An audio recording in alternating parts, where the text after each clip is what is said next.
As always, we start this year with the first round football qualifier draw. 1A and 1B. The 8 teams each drawn are those who haven't qualified for this season's Provincial Semi-Finals.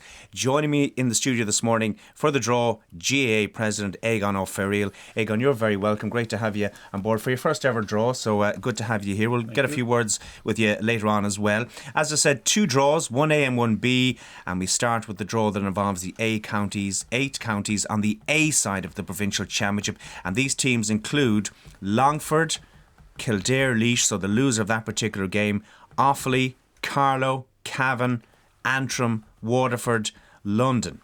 Now, before we start the draw, there's some situations we just need to remind you about. All 8 teams are in one bowl. The first team drawn out plays the second team, and the third team out plays the fourth, and so on. The first team out each time has home advantage, although if 2 teams who've already met in this year's Provincial Championship are drawn out to meet again, the winner of their previous encounter shall have home advantage. It's also important to note that if a county did not have home advantage in the first round of the 2014 football qualifier, so this is last year, it'll have home advantage in the first round this year. In the event of both teams having played away last season or both teams having played at home, then the first team drawn out shall have home advantage. Now, I know it's a lot to digest this morning, but don't worry, we will explain things as we go along, as we go through this morning's draw. Finally, I'd also like to welcome Fergal McGill, the GAA's Head of Games Administration, to studio. Fergal joins us, as always, just to oversee proceedings. So, Egon, let's get this football qualifier draw underway. We're going to start with 1A. Give the ball a good spin there, please. And we'll have the first canister out, please. On Kawa. So, his home county out.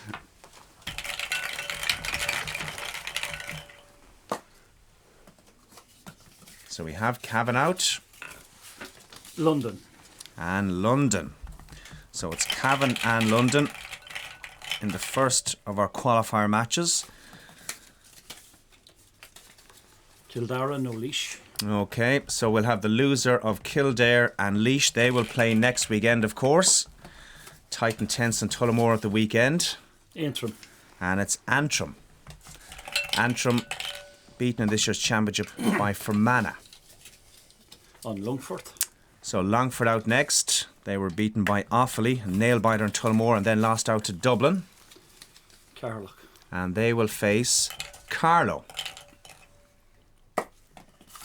Carlow beaten by Laois. Port Lorga.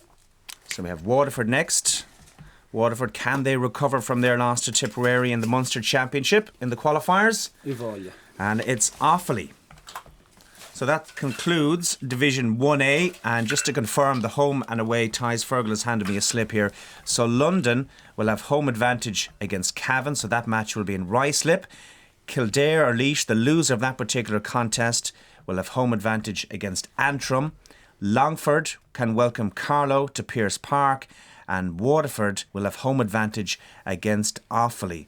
So previous meetings there should be very interesting indeed. We'll get some reaction maybe after we conclude the second draw, Egon, to that particular draw. So those 4 games will take place on June the 20th, and confirmation of times, etc., will be made by the CCCC at a meeting later today. Without further ado, let's move on to 1B. Once again, 8 teams, and I'm just going to read out those teams before we get into the nitty-gritty. We have Wexford or Westmeath, Meath, Wicklow, excuse me, Louth, Down, the loser of Armagh and Donegal, Tyrone, Limerick and Leitrim. Once again, all the rules and regulations I mentioned earlier are part of this 1B draw. So Egon, let's get this draw underway. Give the canisters a good spin again there for us, please. And the first one out.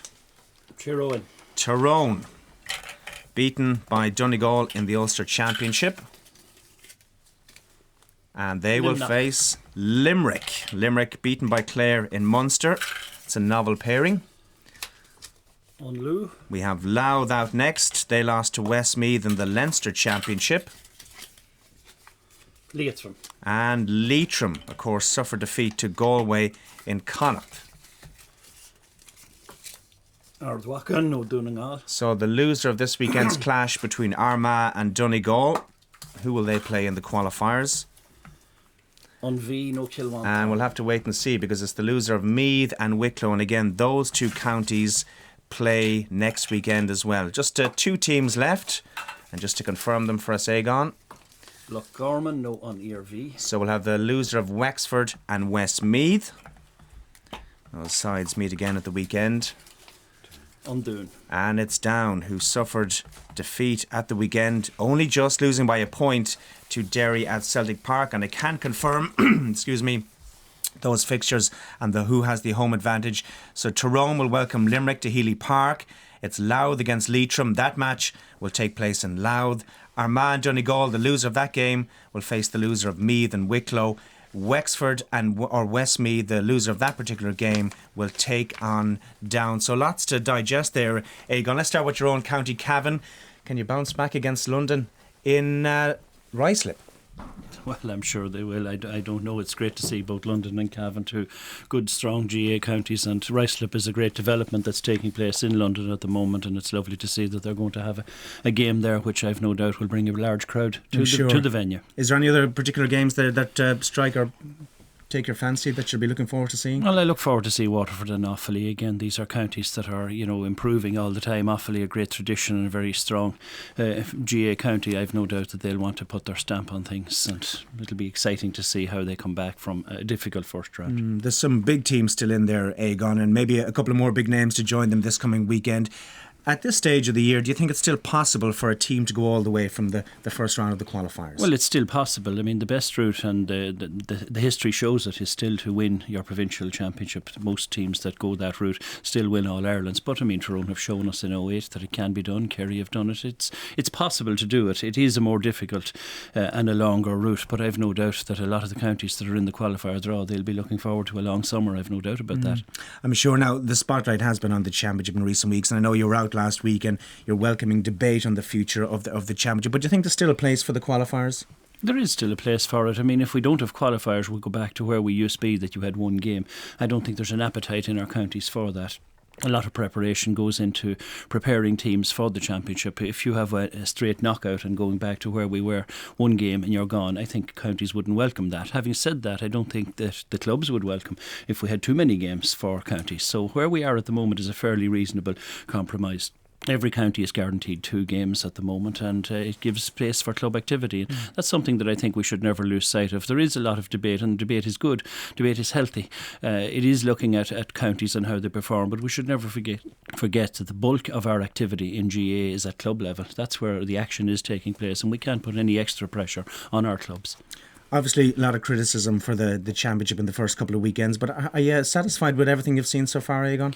Well, there was some criticism of some of our games, and that's the nature of sport. That's what will happen. If a Division 4 team runs up again, the winners of Division 1, you're going to have a difficult game for the Division 4 team. That's the nature of what happens. We've had great attendances and overall good games. Yeah, I would be very happy. I think hurling has been, again, outstanding, and we've had some fantastic games. Remember, these are still the early rounds, and after qualifier rounds and after first rounds, I'd be quite pleased with what I see. Okay, Egon, great talking to you, and thanks again for joining us here in studio for this morning's draw, and also our thanks to Fergal McGill, the Head of Games Administration.